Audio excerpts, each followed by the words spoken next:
मध्ये आपलं स्वागत आहे। आज आपण बघणार आहोत तांदळाची बिरडी। हा गणपतीचा 11 दिवसाचा नैवेद्यातला एक प्रकार आहे। तो तुम्हाला मी दाखवणार आहे। त्यासाठी लागणारे साहित्य बघूया। 150 ग्राम किसलेला गूळ, 2 मोठे चमचे ओलं खोबरं, 1 छोटा चमचा वेलची पावडर, मीठ, 1 मोठा चमचा तूप आणि हे तांदळाचं पीठ मीडियम आहे, म्हणजे जास्त जाड नाही जास्त बारीक नाही, असं मीडियम हे तांदळाचं पीठ आहे। 1 वाटी, 1.5 वाटी पाणी घेणार आहोत। 1.5 वाटी पाणी, गूळ घालून घेऊया।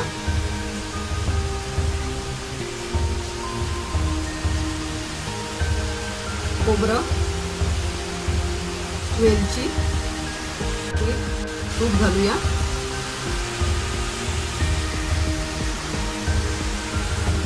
गूळ वितळला आहे, आता आपण पीठ घालून घेऊया।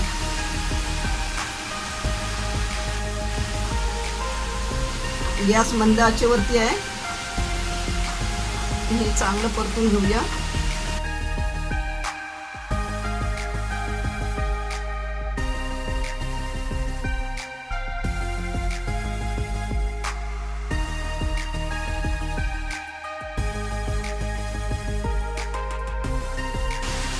पीठ आपलं हे आता पूर्ण झालेलं आहे। मी यामध्ये खोबरं वापरलं आहे, हे चवीसाठी मी वापरलं आहे। तुम्हाला नाही वापरायचं असेल तर तुम्ही नाही वापरलं तरी चालेल। पीठ आता थोडं थंड झालं आहे आणि आपण हे मळून घेऊया।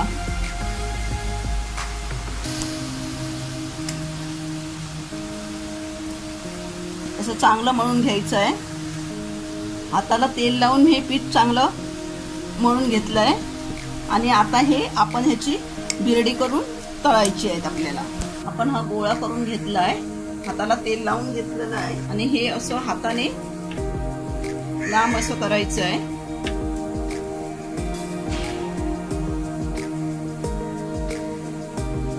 जास्त जाड घ्यायचं नाही, करायचं नाही, जास्त पातळ करायचं नाही। अशी ही लांब नळी करायची आणि त्याची दोन्ही टोकं अशी दाबून घ्यायची। ही अशी दाबून केलेलं आहे, ह्याला बिरडी म्हणतात। ही बिरडी आपण बाकीची सगळी करून घेऊया।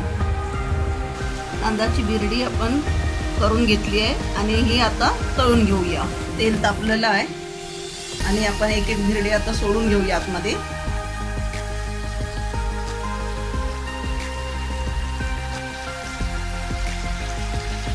गॅस मंद ठेवायचा आहे।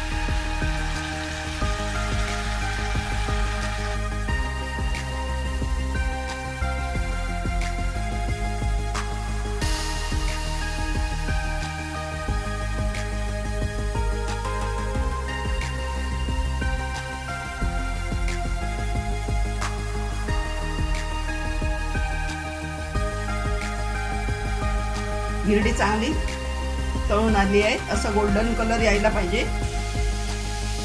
तांदळाची बिरडी आपली बनून तयार झाली आहे। एकदम चविष्ट अशी ही बिरडी झालेली आहे। हा गणपतीच्या 11 दिवसाच्या नैवेद्यातला एक प्रकार मी तुम्हाला दाखवला आहे। साध्या आणि सोप्या पद्धतीत बिरडी तुम्ही करून बघा आणि मला सांगा।